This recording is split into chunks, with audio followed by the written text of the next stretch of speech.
শবে বরাত আসলে বিভিন্ন রকমের হালুয়া আমরা তৈরি করে থাকি। তার মধ্যে অন্যতম এবং জনপ্রিয় একটি হালুয়া সুজির হালুয়া রেসিপি। আসসালামু আলাইকুম everyone, welcome back to my channel. আজকে আমি তৈরি করে দেখাবো সুজির হালুয়া রেসিপি। বরফি বা হালুয়া যে কোনো নামে এটাকে ডাকতে পারেন। এটা তৈরি করা যেমনই সহজ, খেতেও অসাধারণ। দুনিয়ার সবথেকে সহজ হালুয়া রেসিপি হলো এই সুজির বরফি বা হালুয়া। চলুন আজকে আমি খুব সহজভাবে আপনাদেরকে এই রেসিপিটা করে দেখাবো।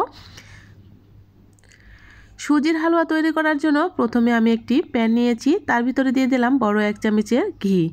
ঘিটা হালকা একটু গরম হয়ে আসলে আমি স্প্যাচুলার সাহায্যে ঘিটাকে সুন্দর করে নেড়ে চেড়ে প্যানটার সাথে মিশিয়ে নিচ্ছি। আর এ পর্যায়ে এসে আপনারা কিন্তু চুলার জালটা অবশ্যই লোতে রাখবেন। ঘিটা মেল্ট হয়ে গেলে আমি দিয়ে দিচ্ছি 1 কাপ সুজি। আমি আজকে 1 কাপ সুজির হালুয়া তৈরি করে দেখাবো। তো ঘিয়ের সাথে সুন্দর করে এই সুজিটাকে কিন্তু ভেজে নিব। মিডিয়াম আঁচে কিন্তু অনবরত নেড়ে চেড়ে আমি সুজিটাকে সুন্দর মতো ভেজে নিব। আর এই সময় কিন্তু ঘিয়ের ফ্লেভারটা অনেক ভালো লাগে।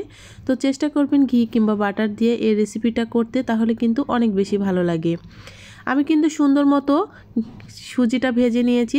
এর ভিতরে আমি দিয়ে দিলাম 1 কাপ লিকুইড দুধ, তার সাথে দিয়ে দিচ্ছি পানি। আমি এখানে 1 কাপ সুজির জন্য 3 কাপ পানি ব্যবহার করেছি।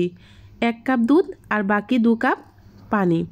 তো মনে রাখবেন 1 কাপ সুজির জন্য 3 কাপ পানি, তাহলে কিন্তু আপনার যে বরফি বা হালুয়া এটা কিন্তু একদম পারফেক্ট হবে। আমি কিন্তু এবার স্প্যাচুলার সাহায্যে নেড়ে চেড়ে সুন্দর করে মিশিয়ে নিচ্ছি। এ পর্যায়ে এসে কিন্তু অনবরত নেড়ে চেড়ে মিশিয়ে নিতে হবে, তাছাড়া কিন্তু খুব তাড়াতাড়ি দলা পেকে যাবে। অবশ্যই সুজির হালুয়া তৈরি করতে চুলার জালটাকে মিডিয়ামে রাখতে হবে। এ পর্যায়ে আমি দিয়ে দিলাম তেজপাতা আর 2টা মুখ ফাটানো এলাচ। এবার এলাচ আর তেজপাতা দিয়ে সুন্দর করে আবারও নেড়েচেড়ে অনবরত মিশিয়ে নিচ্ছি। তো চেষ্টা করবেন খুব সুন্দর করে মিশিয়ে নিতে। এক পর্যায়ে দেখবেন আপনার এই পানিটা শুকিয়ে এসেছে। আমি কিন্তু খুব সুন্দর মতো পানিটা শুকিয়ে নিয়েছি। এবার আমি অ্যাড করে দিব এর ভিতরে চিনি। চিনিটা অবশ্যই আপনাদের প্রয়োজন মতো এবং স্বাদ মতো বুঝে শুনে দিতে পারেন। অনেক সময় চিনি অনেকে বেশি খান, আবার কম খান, যে যার মতো দিয়ে দিবেন। তো আমি এখানে 1 কাপ সুজির জন্য এখানে 1.5 কাপ চিনি ব্যবহার করেছি। প্রথমে 1 কাপ দিয়েছি আর অফ ক্যামেরায় আরও হাফ কাপ দিয়েছিলাম। এবার চিনিটাকে সুন্দর মতো এই সুজির সাথে আমি মিশিয়ে নিচ্ছি। তো এভাবে নেড়ে চেড়ে এক পর্যায়ে দেখবেন আপনার চিনিটা একদম সুন্দর করে মেল্ট হয়ে গেছে। তো দেখতেই পাচ্ছেন চিনির গা থেকে পানি ছেড়ে দিয়েছে আর চিনিটা কিন্তু খুব সুন্দর মতো মেল্ট হয়ে গেছে। মিষ্টির স্বাদটাকে ব্যালেন্স করার জন্য আমি এখানে সামান্য একটু লবণ দিয়েছি, যাতে মিষ্টির জিনিসে লবণ দিলে কিন্তু একটু মিষ্টির জিনিসটা খেতে খুবই ভালো লাগে। আমি আবারও লবণ দিয়ে সুন্দর করে নেড়েচেড়ে মিশিয়ে নিচ্ছি।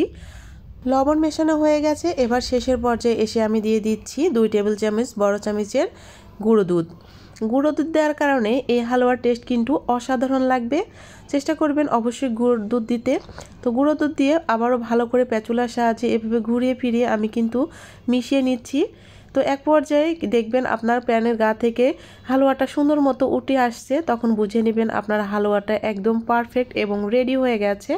তো একটু কষ্ট করে ধৈর্য সহকারে কিন্তু মিশিয়ে নিলে হয়ে যাবে আপনার সুন্দর একটি হালুয়া। তো এই কাজটি কিন্তু অবশ্যই ধৈর্য সহকারে করতে হবে, তাড়াহুড়া করলে কিন্তু খুব বেশি ভালো রেজাল্ট পাওয়া যাবে না। তো আবারও হাফ চামচের মতো ঘিটা দিয়ে দিলাম, দিয়ে আবারও নেড়ে চেড়ে দিচ্ছি। শেষের পর্যায়ে ঘি দিলে কিন্তু এর ফ্লেভারটা অনেক ভালো লাগে আর হালুয়া খেতে অসাধারণ লাগে। হালুয়াটা আমি ঘিয়ের সাথে আবারও নেড়ে চেড়ে এভাবে মিশিয়ে নিচ্ছি।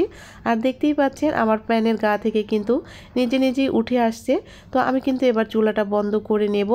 আর বাকি যে তেজপাতা এলাচ দিয়েছিলাম সেটা এখন কিন্তু আমি চামচের সাহায্যে উঠিয়ে নিচ্ছি, যেহেতু এখন পরিবেশন করব। তো এ কারণে বাকি মশলাগুলো আমি এভাবে উঠিয়ে নিব। আজকের রেসিপি যদি আপনাদের কাছে একটুকু ভালো লেগে থাকে, আপনাদের কাছে ছোট্ট একটু রিকোয়েস্ট করছি, প্লিজ আমার চ্যানেলটি সাবস্ক্রাইব করে আমার পাশে থাকবেন। পাশে থাকা বেল আইকনটি প্রেস করে রাখবেন, আর আমি যখন নিত্য নতুন ভিডিও দিব তখনই নোটিফিকেশানটি আপনার কাছে পৌঁছে যাবে। যারা অলরেডি এই কাজটি করেছেন তাদেরকে অসংখ্য অসংখ্য ধন্যবাদ। আমার হালুয়া কিন্তু একদম রেডি।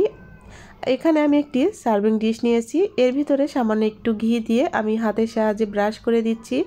এবার তৈরি করা হালুয়াটা এর ভিতরে দিয়ে দিলাম গরম থাকা অবস্থায়।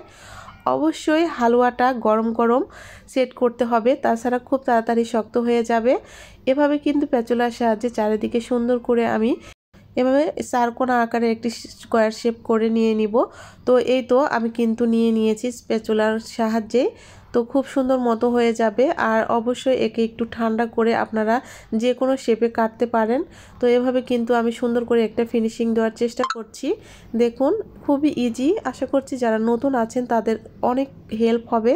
এবার একটু হাতের সাহায্যে আমি ঘি মাখিয়ে নিয়েছি, তার উপর দিয়ে একটু সুন্দর আর একটু ফিনিশিং দিয়ে নিয়েছি। তো হয়ে গেছে আমার। এবার আমি কিন্তু বেশ অনেকক্ষণ ঠান্ডা করে নিয়েছি, তারপরে আমি একটি ছুরির সাহায্যে হালুয়াগুলোকে সুন্দর করে একটি বরফি আকার, সে কারণে এই বরফি আকারে কেটে নিচ্ছি। তো আপনারা চাইলে যে কোনো শেপ দিতে পারেন। তো আমার কাছে হালুয়ার শেপটা বরফি আকারের শেপটাই ভালো লাগে, এ কারণে আমি এই শেপটাই পছন্দ করি।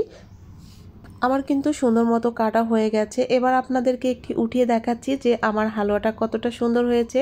একটু কষ্ট করে আপনি যদি ঠান্ডা করে নিতে পারেন তাহলে কিন্তু খুবই ভালো হয়।